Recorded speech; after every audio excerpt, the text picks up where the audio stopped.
It's time to talk September numbers, affordability, and price growth in the market, if any. Hey everybody, it's Alyson with Live South Denver, your real estate strategist and realtor for the South Denver area. All right, we're going to jump right into the numbers and then to all sorts of discussion about the market, takeaways, the really good stuff. So Denver put 3,600 homes under contract last month. That was 200 fewer homes than the month before. That's a decrease of 6% month over month and down 13% from the previous year. 37 homes closed in August. That's actually up by 100 homes, an increase of 3% from the previous month. However, year over year, we're down 12%. New listings rolled in at 4,700 for August. That was up almost 1% from the previous month, but that is down 7% from last year. Inventory unchanged from the previous month. We came into August with 1.7 months of inventory and we're exiting August with 1.7 months of inventory. Last year at this time, we had 1.5 months of inventory, so just a little bit more than this time last year. Median days on market and average days on market both increased by 3. Now, on to home prices. The average home price for all homes sold last month was $688,000. That is down just $2,000 from the previous month. Year over year, we're up 6%. The single family home price average for last month is $748,000. That is down $3,000 from the month before, but year over year, also up 6%. $474,000 is the average price for the condos and townhomes. That came in at down $9,000 from the previous month. So we're off the mark from the month before by 1.7%, but up year over year by 5%. All right, looking at those median home prices, the median price of all homes sold last month, $580,000, a decrease of $10,000, which is a 2% change, just about, but year over year, we are up 1%. When we look at the single family homes, the median price there is $646,000, down $4,000 for a roughly 0.5% change, also up year over year by 1%. Condo and townhomes are coming in at $417,000, down $3,000 from the previous month. That puts them down roughly 0.75%, but up year over year by 5%. That's the biggest change out of the median price change year over year. Rounding things out, the list price to sales price ratio has decreased. We went from 98.5 to 97.8. That's not a big surprise when we're seeing days on market increase. Okay, so what are the takeaways for this market? Well, this is still last month's data. I talk about that a lot, how the data is usually a little bit old, a little bit stale. The market has tightened up. Everybody's kind of gotten their undies in a bunch and things have really slowed down. Inventory is very tight. It's a little bit painful. I have a lot of buyers that are looking for a home. The problem is they're not finding anything they like that they're willing to put out that much extra interest for, right? They're willing to pay the price. They just say, if I'm going to pay that much interest, it's really got to be a very good house because there's not a lot of extra wiggle room in the budget to put work into the house. So sellers, take note. If you're selling an existing home, which, I'm talking to you, if it's not new build, they need the house to be really ready. They need it to be very nice, very easy, not need work, because your real competition, sellers, is new construction. There are a lot of deals. They have a lot of marketing. They have an advertising budget. They've got a clean house. So you are competing with new construction and the opportunity for the builder to buy down the interest rate. Yes, you as a seller can offer that, but you don't have the marketing dollars for it, right? So they don't know that you're going to. And even if you put it in the listing, it doesn't come up unless they like your photos.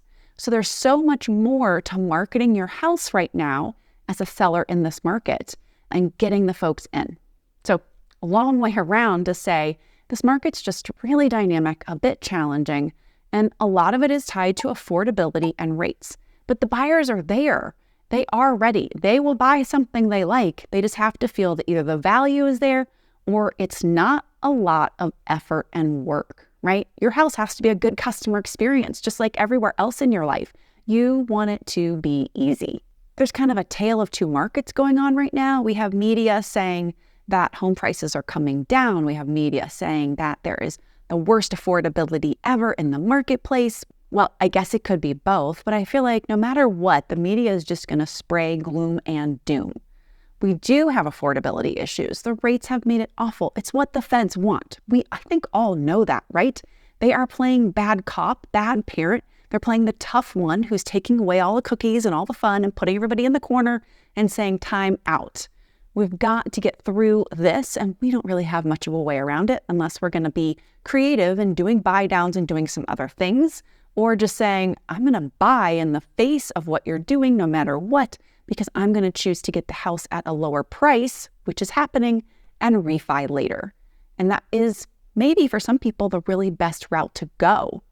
Let's look at these numbers. So we were at the most recent high in our market back in April 2022. Median home price was $680, average home price was $820. Today we're at $646 and $748 respectively. So there has certainly been a shift. The shift is more subtle in the median home price, not a big surprise there. Pretty solid in the average home price. We've come down quite a bit. I expect we'll actually continue to go down in both of those through at least the end of the year, partly economic, partly seasonal. If we look back farther, which is key, because the point of buying a home is not to move every 1, 2, 3 years, but to keep it for a longer stretch of time. Not to lock yourself in for 40, but just to keep it for a longer amount of time. If we go back to 2019, home prices have grown 38% on the median and 44% on the average.